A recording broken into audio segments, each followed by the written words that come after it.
श्रद्धा Walker की हत्या उसके ही प्रेमी आफ्ताब ने कर दी। हम इस समय हैं बिहार में, श्रद्धा के जो मित्र हैं जो कॉलेज में साथ में पढ़ा करते थे, रजत शुक्ला के साथ। रजत, आपने सुना हत्याकांड किस तरह से बदल गया, पहला आपको क्या ख्याल है जब ये चीज सुनते ही मतलब ऐसे आत्मा कांप सी गई थी। आप सोचिए ना, आप किसी के साथ में जिसके साथ में आप हंसे खेले हों, उसके साथ उठे बैठे हों, उसके बारे में जब आप अचानक सुनते हैं कि वो आपके साथ रही है, उस भर से रूह कांप जाती है। अगर आप ये जाने कि उसका मर्डर हुआ है तब मेरे ख्याल से आप अंदर से झंझोड़ जाएंगे। लेकिन अब आप जब जानेंगे कि उसके 35 टुकड़े हुए हैं, मेरे ख्याल से आपके अंदर से आंसू बाहर नहीं आ पाएंगे। आप आक्रोशित होंगे, आप शायद सोचेंगे कि ये किस दुनिया में आप जी रहे हैं। ऐसा सवाल पैदा हो जाए। आप साथ में आप पढ़ाई कर रहे थे, कौन सी पढ़ाई किस तरह की बातें करती थी? बैचलर्स इन मास मीडिया कर रहे थे और हम साथ थे 3 साल तक। और एक्टिव थी श्रद्धा। हम कुछ बच्चे थे जो बहुत ज़्यादा एक्टिव थे, हम सभी चीज़ों में पार्टिसिपेट करते थे। थिएटर में भी थी वो, हम लोगों ने साथ में थिएटर भी किया था और छोटे मोटे एक्टिविटीज़ हुआ करते थे जिसमें काफ़ी एक्टिव थी वो। दोस्त बनाना पसंद करती थी, लोगों के साथ घूमना फिरना, पार्टी करना, ये सभी चीज़ें पसंद करती थी। अब ऐसी इंसान जब अचानक 2018 के आसपास की बात है, जब वो थोड़ा सा गुमसुम सी होने लगी थी, थोड़ा रिजर्व टाइप की होने लगी थी, कहीं उसके बिहेवियर में जो वेलकमिंग नेचर था वो कहीं रूड होने लग गया था, तो थोड़ा बहुत कहीं मन में सवाल हुआ था कि ये क्यों हो रहा है। बाद में पता चलता है 2019 में कोई रिलेशनशिप में आई, और आज जब ये पूरा घटनाक्रम पता चल रहा है तो ये पता लगता है कि हो सकता है 2018 में उसके अंदर बदलाव था, वो शायद अपना कोई सदा। और जब बातें हुआ करती हैं तो किस तरह की अपने जीवन के बारे में बातें करते हैं? वो बहुत ही बोल्ड लड़की थी, एक्टिव थी, स्ट्रांग थी, उसके अपने ओपिनियंस थे, वो कोई बस किसी की बात ही नहीं ना मानने वाली लड़की थी। वो उसके अपनी राय थी। वो अपने जीवन में बहुत संजीदगी से किसी चीज़ का टेंशन नहीं लेती थी, वो लाइफ को एंजॉय करती थी और जितने लोगों के साथ रहती थी वहाँ खुशहाली होती थी। तो अब ऐसे इंसान का यूं ही जो मतलब जो खबरें आ रही हैं कि शादी की वजह से उसने मतलब दबाव जो डाला होगा आफ्ताब के ऊपर, ये बात बिल्कुल बेबुनियाद है। बेबुनियाद शादी के दबाव की वजह से नहीं, शादी वाली जो बातें होती है, मतलब आज मुझे लगता है कि श्रद्धा शायद इन चीज़ों से ऊपर थी। एक रिश्ता शादी से बहुत ऊपर होता है और शायद कहीं श्रद्धा के मन में भी ये चीज़ रही होगी। तो शादी जैसी एक चीज़ के लिए ही वो किसी को इतना कंपेल करे, ये मेड अप स्टोरीज है, ये भटकाने की चीज़ है। जहाँ आफ्ताब ये भटकाने की कोशिश कर रहा है, श्रद्धा को एंगल में ला रहा है, लोग श्रद्धा के बारे में सोचे।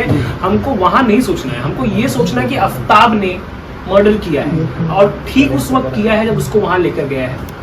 1 हफ्ते के अंदर वो इंसान वहाँ से बिल्कुल मतलब श्रद्धा वहाँ से बिल्कुल गुमशुदा है। वो वहाँ कह रहा है कि श्रद्धा से वो कॉन्टैक्ट में नहीं है। ये सब कितने सारे सवाल पैदा कर देते हैं, आप सोचें। जब उसके रिश्ते के बारे में आफ्ताब से घर वालों को पता चला तो उन्होंने समझाया कि ये मत करो क्योंकि इंटर रिलीजन की बात सामने आई, तो उससे मना कर दिया और वो घर छोड़ दिया। देखिए, श्रद्धा की माता जी का जो देहांत है वो अभी 1-1.5 साल पहले हुआ, तो उसके पहले भी श्रद्धा अपने पिताजी के साथ में ज़्यादा संबंध नहीं थे अच्छे, मतलब ज़्यादा अच्छा रेपो नहीं था, कम्युनिकेशन इतना खास नहीं था, तो साथ में रहना वैसे भी पसंद नहीं कर रही थी उनके। तो इसमें मुमकिन है कि श्रद्धा मतलब अगर आफ्ताब के साथ शिफ्ट हो रही है, लेकिन इसमें आफ्ताब की जो एंट्री है अगर वो इस कारण से है तो मेरे ख्याल से ये सोचने लायक बात है कि ये क्या वल्नरेबल सिचुएशन में लव को कहीं फिट किया गया है।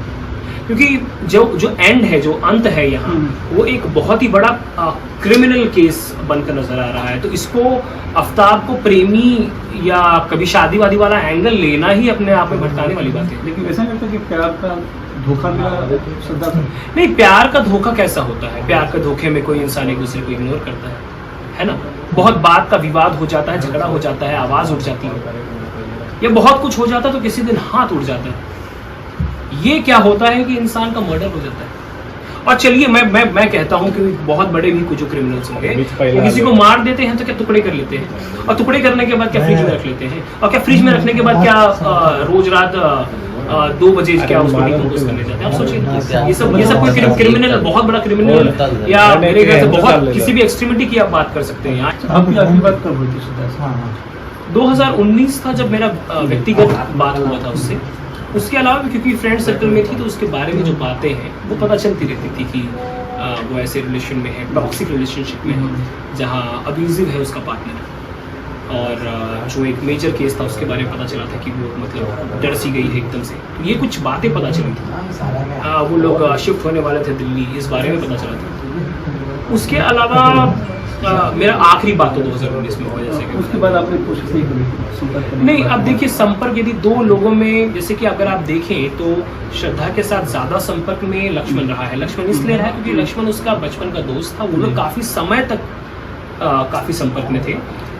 खैर श्रद्धा ने उसके बाद भी मेरे ख्याल से बहुत दोस्त बनाए होंगे, बहुत लोगों के साथ दोस्ती टूटी होगी, लेकिन क्योंकि मैं 3-4 साल उसके साथ था तो मैंने ये समझा कि शायद श्रद्धा अपने दुनिया में रह रही है, शायद उसके अपने काम होंगे। वो रिजर्व वैसे भी थोड़ा बहुत हो चुकी थी 2018 की वजह से, मैंने तो जिक्र किया था पहले। तो मैंने समझा कि शायद बात करना इतना भी ज़रूरी नहीं है, क्योंकि कहीं ना कहीं वल्नरेबिलिटी देखकर आज मैं अब रिग्रेट करता हूँ कि मुझे करना चाहिए था बात। बिल्कुल। कभी फ्यूचर प्लान पे उससे डिस्कस हुआ वो भविष्य में क्या करना चाहती है? नहीं, वो उस अप्रोच की लड़की नहीं थी। वो लाइफ प्रेजेंट में जीती थी, बहुत प्रैक्टिकल थी, बोल्ड थी, स्ट्रांग थी, लाइफ में आज को जीती थी और आज को बिल्कुल सेलिब्रेट करती थी। वो ऐसी इंसान थी। ये हमने पढ़ा कि शायद वो घर बसा के शादी करके घर बसा के नहीं, ये बात बिल्कुल बेबुनियाद है। ये बात जो बनाता है, ये बात जो कहता है, ये बात जहाँ से आती है, यदि आफ्ताब कहता है तो ये सिर्फ मनगढ़ंत है। ये सभी चीज़ें हैं जो भटकाती है लोगों को और सोचने के लिए मजबूर करती है कि ये क्या श्रद्धा की वजह से कहीं ना कहीं ये मर्डर हुआ है। नहीं, ये क्रिमिनल ने मर्डर किया है, कोई लेन देन का कोई केस नहीं है।